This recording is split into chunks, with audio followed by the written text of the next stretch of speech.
The twins had had their breakfast some while ago. They now came into the kitchen. Anne was in fits of laughter as George described the way she had dealt with Junior. The twins listened in amazement. They looked at one another, then walked up to the table. Only one twin spoke. Why did you take up Junior's breakfast tray? Because we were all so fed up with the way Junior and his pop treat your mother. So George took his breakfast up to him to teach him a lesson, to be more considerate to your mother in future. Fancy you being able to laugh. Well, now you're talking to us, let me tell you, we think your mother is tops. We're all going to help as much as possible. We hate Junior. He treats our mother like a slave. His father's the same. He keeps snooping out our old things and buying them. It is nice to hear you talking properly.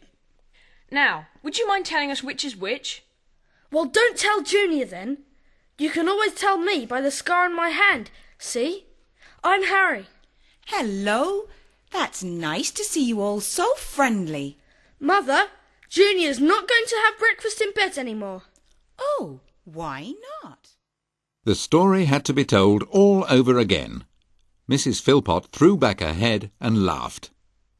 Anne and George insisted on washing up after breakfast so that Mrs. Philpot could go and see to the chickens. When she had gone, the twins told the five that Bill, one of the farm hands, had to go round the farm that morning, and he'd take the five in the old Land Rover.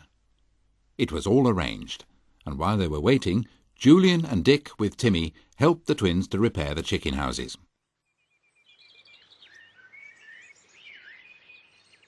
Listen, Anne. That sounds like Junior coming. I'll hide. Hey, where's that dog? What dog? Snippet? No, that great ugly mongrel, and that awful boy he belongs to. Oh, you mean George, I suppose.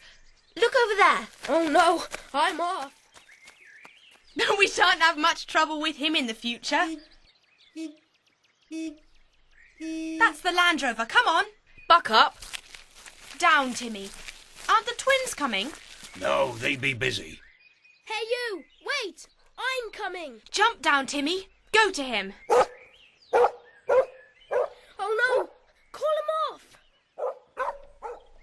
That's got rid of him. Sensible dog, that.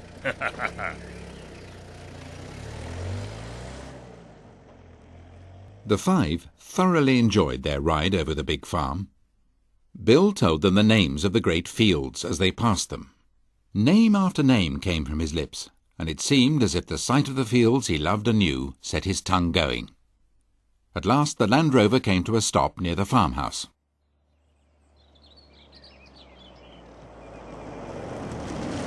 Thanks, Bill. No wonder old great-granddad and Mr. and Mrs. Philpot love the place. Aye, you all understand, don't you? That Mr. Henning, he raves about it all, but he don't understand a thing. As for that boy of his, that's what I think of him. Oh, it's just the way that he's been brought up, I expect. I've met heaps of fine American children. Well, that one wants a hiding, trying to ride on the nervy calves and chasing the hens till they're scared off egg-laying and stoning the ducks, poor critters.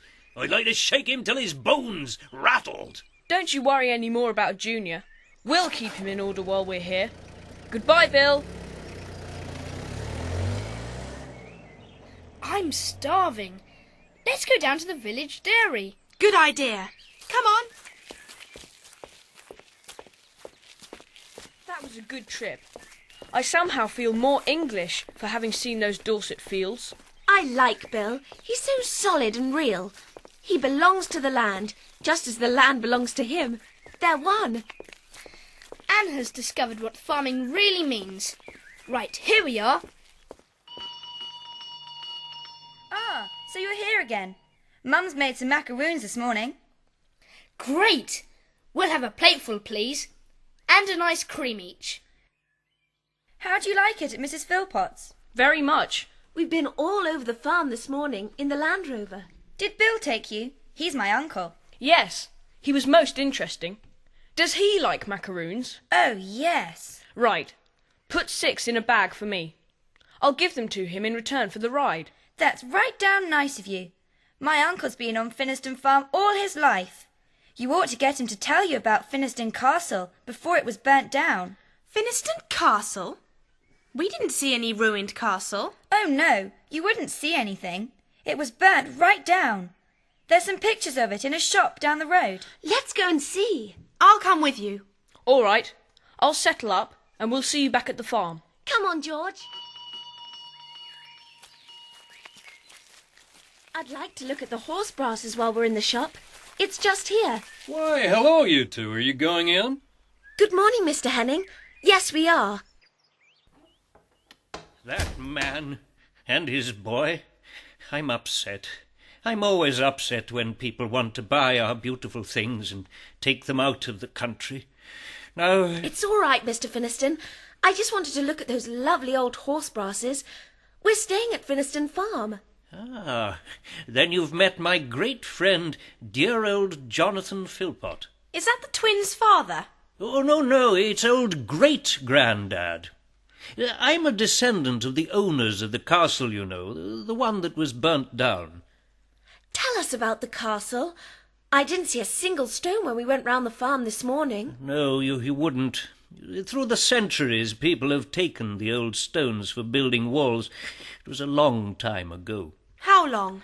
It was burnt down in 1192, Norman times. It was a Norman castle, like the one in this picture. How was it burnt down? Well, the story goes that it was attacked at night, and there were traitors in the castle itself who set fire to it. While the castle folk were fighting the fire, the enemy walked in and slew nearly all of them. It's strange there isn't even a stone to be seen anywhere. Ah, but that's where you're wrong. There are stones from the castle, all over the farm. But only great-granddad and I know where they are now. I'll tell you one thing you can see at the farmhouse, though. Have you seen the old kitchen door that leads out into the yard? Oh, yes. That oak door studded with iron knobs, do you mean? Yes. That door once hung on great hinges in the castle. You have another look at that door. Feel it. Look at the great knocker on it. Think of the old Norman folk who hammered on the door with it all those ages ago. But, Mr. Finniston, if the castle was built of stone, how was it burnt to the ground? As far as I can make out, the wooden floors burnt, and the great walls fell inwards and covered the base. Lord Finniston was killed, but his lady took the children and hid them. Where? It's said she hid them in the old chapel. Maybe she took them down a secret underground passage leading from the dungeons to the old chapel itself. An old chapel? Is it still there? Yes. It's a storehouse for grain now, and I'll tell you something else. What? The castle had cellars and dungeons. The fire only burnt down to the floor, which was made of earth, not wood. The cellars and dungeons can't have been destroyed. Are they still there, undamaged? What was down in those cellars? And is it still there? Does that American Mr. Henning know the old story? Not all of it. If he did, he'd want to bring men in and dig up the whole thing. I think we'd better go and let you have a rest. I'll come another time.